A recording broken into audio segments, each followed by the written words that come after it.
Hello, আসসালামু আলাইকুম। সুপ্রিয় 18তম পরীক্ষার্থীবৃন্দু, আপনারা জানেন যে আপনাদের পরীক্ষা আগামীকাল স্কুল পর্যায়ে এবং পরশুদিন কলেজ পর্যায়ের পরীক্ষা অনুষ্ঠিত হবে। এই রিটেন পরীক্ষা অনেক গুরুত্বপূর্ণ, কারণ এখানে পাস করলেই বলা চলে জব হওয়ার 99% সম্ভাবনা থাকে। আজ আমরা রিটেন পরীক্ষার 5 ঘন্টা আগে হলেও দেখে দেবেন এরকম কিছু তথ্য দিয়েছি এখানে। এজন্য বলা হয়েছে যে অবশ্যই ভিডিওটি গুরুত্বপূর্ণ আপনাদের জন্য কাছে মনে হবে, কারণ এই ভিডিওটিতে আমরা এমনভাবে সাজিয়েছি যেগুলো আপনাকে অবশ্যই পালন করতে হবে এবং এই নির্দেশগুলো মেনে আগামীকাল পরীক্ষা সেন্টারে আপনার প্রবেশ করতে হবে। সো চলুন আমরা কথা না বাড়িয়ে মূল বিষয়গুলো দেখে নেই। অবশ্যই আপনারা ভিডিওটি সম্পূর্ণ দেখবেন, আশা করি আপনাদের একটু হলেও উপকার হবে। আগামীকাল ও আগামী পরশুদিন যাদের পরীক্ষা তাদের উদ্দেশ্যে কিছু গুরুত্বপূর্ণ টিপস ও নির্দেশনা। পরীক্ষার 5 ঘন্টা আগে হলেও দেখে যাবেন, এই কথাটি লেখার কিছু কারণ রয়েছে যা আপনি ভিডিওটি দেখলে জানতে পারবেন। সর্বপ্রথম কাজ হলো একদিন আগে রিটেন পরীক্ষার সেন্টারের কাছাকাছি কোনো পরিচিত স্থানে যাওয়া এবং রেস্ট নেওয়া। এই কথাটা খুবই গুরুত্বপূর্ণ। আসলে অনেকজনের কাছাকাছি একটু মনে হয় জন্যে 2-3 ঘন্টার রাস্তা মধ্যে সকালে বাইরে পরীক্ষা দেওয়ার জন্য। আসলে এটা খুব রিস্কি। আপনারা অবশ্যই আজকে যাওয়ার চেষ্টা করবেন নিরাপদ স্থানে, যেখানে থেকে আপনি কাল খুব সকালে বা 8টা-9টার মধ্যে পরীক্ষা সেন্টারে প্রবেশ করতে পারবেন।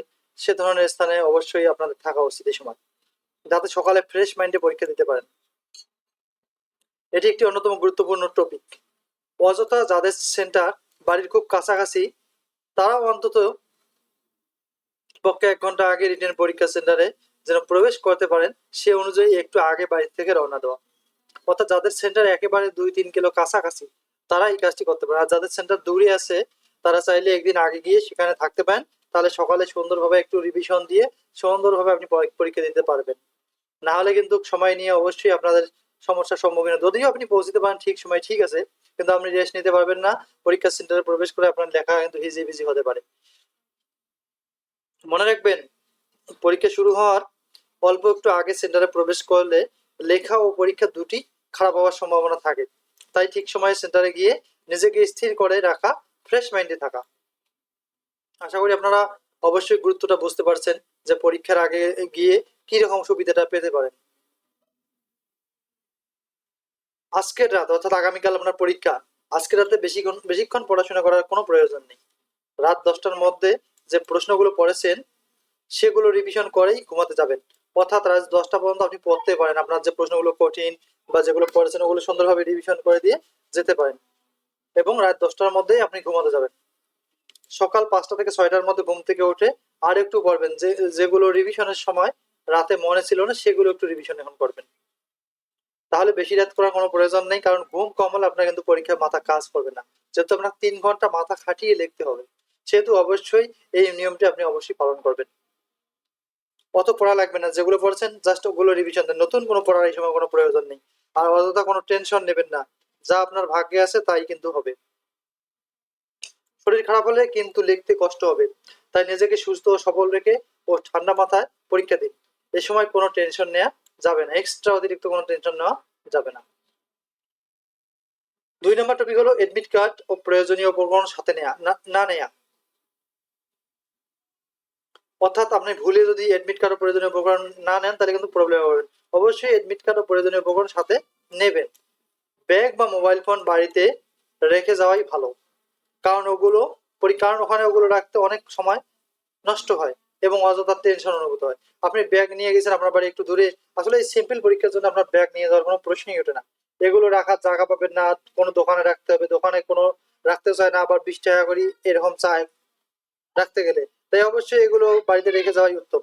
আর পাশে বা আপনার সাথে কোনো লোক গেলে নিয়ে যেতে পারেন। It depends only on you. পরীক্ষা শুরু হওয়ার 15 মিনিট আগে বাথরুম কমপ্লিট করা, যাতে 1 ঘন্টার আগে পরীক্ষা সেন্টার থেকে বের হতে না হয়। যদিও কথাটি একটু শুনতে খারাপ লাগে, কিন্তু that is very important point. অবশ্যই নিজেকে ফ্রেশ রেখে হাত মুখ ভালো করে ধোয়া এবং বাইরের যত কাজ আছে সমাধান করে পরীক্ষার হলে প্রবেশ করা। 1 ঘন্টার মধ্যে যেন আর কোনো চাপ বা কোনো দিকে বের হতে যেন না হয়, সেইভাবে আপনি যাবেন। এমনও হবে অনেক লোক আছে কিন্তু ওরা 3 ঘন্টা পরীক্ষা দেওয়ার পরে কিন্তু বের হয়। এরকম প্রিপারেশন থাকা ভালো অবশ্য। হালকা কিছু খাবার খেয়ে পরীক্ষা সেন্টারে যাওয়াটাই উত্তম। 15 মিনিট আগে রুমে নিজেকে উপস্থিত করা, অর্থাৎ আপনি যে পরীক্ষার রুমে পরীক্ষা দেবেন সেই রুমে 15 মিনিট আগেই আপনি প্রবেশ করবেন।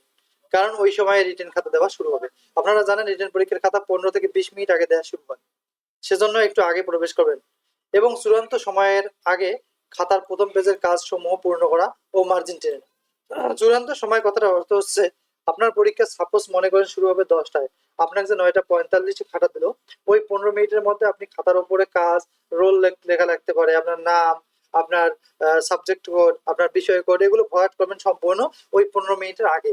এবং অনেকজনের আছে দুই একটি মার্জিন টেনে খাতা ফাঁকা রাখে, আসলে ওইটি আপনার ফ্রি টাইম, ওই ফ্রি টাইমটা আপনি কাজে লাগান, সম্পূর্ণ পেজগুলো মার্জিন দিয়ে নেন ওই সময়ের মধ্যে, তাহলে আপনারই সময় বাঁচবে।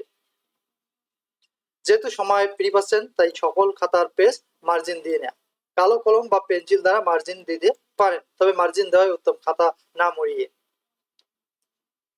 কোশ্চিন পাওয়া মাত্র সব কোশ্চিন একবার পড়ে নেওয়া এবং ধারাবাহিকভাবে লেখার চেষ্টা করা। যদি 1 নং প্রশ্ন কমন না পড়ে তাহলে 2 নং আগে লেখা এবং এরপরে 1 3 এভাবে যাবেন। একবারে ধারাবাহিকতা না বজায় রাখলে কিন্তু সমস্যা হতে পারে। 2 লেখার পর 5, এরপর 3, এভাবে না লেখাই উত্তম। অথবা আগে খ বিভাগ ও পরে ক বিভাগ লিখতে পারেন, এটা আপনার উপর সম্পূর্ণ ডিপেন্ডস করে, তবে শুরু থেকে লেখাটাই উত্তম। সময় মেনটেন করা, আপনি অবশ্যই জানেন যে আপনাকে 3 ঘন্টা সময় দেওয়া হবে বা 180 মিনিটের মধ্যে আপনাকে সকল প্রশ্নের উত্তর করতে হবে। তাই অবশ্যই যে প্রশ্নে যতটুকু সময় দেওয়া প্রয়োজন ঠিক ততটুকু সময়ের মধ্যে লেখা শেষ করার চেষ্টা করবেন। মনে রাখবেন 100 মার্কের উত্তর করতে না পারলে 100 মার্কের উত্তর করতে পারলে পাস করার সম্ভাবনা বেশি থাকে। তাই অবশ্যই ঠিক সময়ের মধ্যে 100 মার্কের অ্যান্সার দেওয়ার চেষ্টা করবেন। আপনি অবশ্যই বাড়িতে ভাগ করেছেন একটি প্রশ্নে কতটুকু সময় দেবেন, অবশ্যই আপনি এই কাজটি আশা করি আপনি করেছেন। তাই আপনাদের যাতে পরীক্ষা দিতে কোনো প্রবলেম হয় সেদিকে লক্ষ্য রেখে লেখা শুরু করবেন। লেখা 5 পৃষ্ঠার চেয়ে 4 বা 4.5 পৃষ্ঠা লিখুন, কিন্তু লেখা ঠিক করুন। এখানে মূল কথা হচ্ছে আপনি 5 পৃষ্ঠার চেয়ে একটু কম লিখুন, কিন্তু আপনার লেখাটা ভালো যেন হয়, মধ্যম পাতায় লেখার চেষ্টা করুন। লেখার সাইজ বেশি বড় বা ছোট না করে মাঝারি করে লেখার চেষ্টা করুন। পরীক্ষা শুরুর প্রথম থেকে শেষ পর্যন্ত লেখা একইভাবে লেখার চেষ্টা করুন, অর্থাৎ আপনি প্রথমে যখন লেখা শুরু করলেন তখন আপনার লেখাগুলো কিন্তু অনেক সুন্দর হবে। এই সৌন্দর্য বজায় রাখার জন্য আপনার মনে রাখতে হবে যে আমি লিখতেছি একটা পরীক্ষার খাতায়, তাই অবশ্যই লেখা যেন সুন্দর হয়, প্রথমের মতো যেন লেখা হয়, সে ধরনটা কিন্তু আপনার উপর সম্পূর্ণ নির্ভর করবে। আপনি যদি উদাসীনতা না হয় ওইভাবে লেখার চেষ্টা করেন, অবশ্যই লেখা ওইভাবেই লিখতে পারবেন সম্পূর্ণভাবে। মনে করেন আপনার একটি প্রশ্ন কমন পড়ে নাই, এক্ষেত্রে আপনি চিন্তা করুন ও প্রশ্নটির উত্তর সম্পর্কে একটু ভাবুন, সামান্য একটু আইডিয়া তো অবশ্যই আসবে, কারণ আপনি তো বই পড়েছেন ঠিক, ওই আইডিয়াতে লেখার চেষ্টা করুন। এভাবে সকল প্রশ্নের উত্তর করার চেষ্টা করুন। প্রশ্ন কমন না পড়লেও লেখার যে টেকনিক গুলো আছে সেগুলো ফলো করে লেখা সুন্দরভাবে লিখলে ওই প্রশ্নেও আপনি ভালো মার্কস পেতে পারেন। তো অবশ্যই আপনারা প্রশ্নের আগে উত্তর লেখার চেষ্টা করবেন। মনে করেন আপনি একটি প্রশ্নের উত্তর লিখতে সময় পাবেন 22 থেকে 24 মিনিট, কিন্তু সম্পূর্ণ মিনিট লেখার পরেও আরো একটু লেখার বাকি আছে বলে মনে হচ্ছে আপনার, তখন আপনি ওইটুকু লিখতে যতটুকু খাতা লাগবে আপনার ততটুকু ফাঁকা রেখে অন্য প্রশ্ন লেখা শুরু করবেন, কারণ ওখানে বেশি সময় দিলে আপনি পরবর্তীকালে সময় মেনটেন করতে পারবেন না এবং সকল প্রশ্নের উত্তরও লিখতে পারবেন না। সকল প্রশ্নের উত্তর লেখার পরে সেটুকু লেখার চেষ্টা করুন, অর্থাৎ যেটুকু ফাঁকা রেখে গেলেন 2 3 লাইন আপনার মনে হচ্ছে যে আপনি পারবেন, পরে লেখা শেষ করার পর আপনি যদি সময় পান তাহলে এই জায়গায় লিখবেন, না হলে না লিখলেও আপনি মার্ক পাবেন। তাই কোনো প্রশ্নের অত গুরুত্ব দেওয়ার দরকার নেই, সকল প্রশ্নই গুরুত্বপূর্ণ। তাই সকল প্রশ্নে ঠিকভাবে সময় মেনটেন করার চেষ্টা করুন। কোনো প্রশ্ন কতটুকু লিখবেন এটি সম্পূর্ণ আপনার উপর নির্ভর করবে। আপনি একই প্রশ্নের উত্তর কখনো 5 পৃষ্ঠা, কখনো 6 পৃষ্ঠা, কখনো 7 পৃষ্ঠা লিখতে পারেন। অনেকজনে জিজ্ঞেস করে যে আপনি কত পৃষ্ঠা রচনামূলকের জন্য লিখবেন, এভাবে অনেকজনে জিজ্ঞেস করে, কিন্তু আসলে না, কেউ আপনাকে আমরা যদিও কমেন্টে অ্যান্সার দিই যে 5 পৃষ্ঠা লেখেন বা 6 পৃষ্ঠা লেখেন, আসলে আমরা এটা সঠিক অ্যান্সার দিই না, কারণ এটা সম্পূর্ণ ডিপেন্ডস করে কিন্তু পরীক্ষার্থীর উপর। তিনি কোনো প্রশ্ন 5 পৃষ্ঠার মধ্যেও সুন্দরভাবে বর্ণনা দিতে পারে, আবার কোনো প্রশ্ন একটু লং প্রশ্ন মনে হলে সেটা 7 পৃষ্ঠাও লিখতে পারে। আসলে এটা সম্পূর্ণ ডিপেন্ডস করবে আপনার, আপনি লিখতেছেন, আপনি জানবেন না যে আপনার উত্তরটুকু কতটুকু কারেক্ট হইলো, কতটুকু মানসম্মত হইলো, সেখানে প্রশ্নের সাথে কতটুকু উত্তর মিললো, এই রিলেটেড এগুলোর উপর কিন্তু ডিপেন্ডস করে আসলে লেখার পৃষ্ঠাটা। আপনাকে যে প্রতি প্রশ্নের উত্তর 5 পৃষ্ঠায় লিখতে হবে এমনটা নয়, এটা সম্পূর্ণ ডিপেন্ডস করে আপনার প্রশ্ন এবং উত্তরের উপর। আপনার মূল কাজ হলো প্রশ্নের সাথে সঠিক উত্তর লেখা ও উত্তরটিকে ফুটিয়ে তোলা। নতুন করে যদি আপনি প্রথম যে খাতাটা আপনাকে দেওয়া হয়েছে ওই খাতাটা লেখা শেষ হলে নতুন করে খাতা নিলে খাতার নাম্বার মেইন খাতায় তুলতে হবে। পরীক্ষক তুলতে ভুলে গেলে, অর্থাৎ পরীক্ষক যদি মেইন খাতায় আপনার এই নাম্বারটি তুলতে ভুলে যায়, তাহলে আপনাকে সচেতন থাকতে হবে এবং পরীক্ষককে মনে করিয়ে দিতে হবে এবং বলতে হবে, স্যার আমার এখানে নাম্বারটি আপনি লেখেননি। তাহলে পরীক্ষক লিখবে। অবশ্যই এই বিষয়টা আপনারা খেয়াল রাখবেন এবং সে অনুযায়ী নিয়ম কানুনগুলো মেনে চলবেন। সংক্ষিপ্ত প্রশ্নের মধ্যে ভূমিকা ও উপসংহার দেওয়ার প্রয়োজন নেই। আপনি সংক্ষিপ্ত প্রশ্নের ভূমিকার মতো করে 2-3 লাইন লিখতে পারেন, কিন্তু ভূমিকা কথাটি উল্লেখ না করাই উত্তম। রচনামূলক প্রশ্নে ভূমিকা ও উপসংহার 5-7 লাইন লিখতে পারেন, তবে 1 পৃষ্ঠা লিখবেন না। অনেকজনে ভূমিকা লেখে 1 পৃষ্ঠা, উপসংহার লেখে 1 পৃষ্ঠা। এগুলো লেখা আসলে বেকার, বৃথা। আপনি হাফ পেজ লেখেন ভূমিকা, বা তার থেকে কম লেখেন। 7-8 লাইন ভূমিকা লেখলে দ্যাটস এনাফ। এর বেশি আপনার ভূমিকা তো কোনো প্রশ্নের অংশ নয়। প্রশ্ন হচ্ছে আপনার মেইন টপিক। মেইন টপিক আপনি ভালোভাবে লেখেন। অতএব ভূমিকা উপসংহারে বেশি সময় নষ্ট করার কোনো প্রয়োজন নেই। নিজেকে স্থির রেখে লেখা সম্পূর্ণ করা। বেশি তাড়াতাড়ি লেখা না লিখে মধ্যম গতিতে লেখার চেষ্টা করা।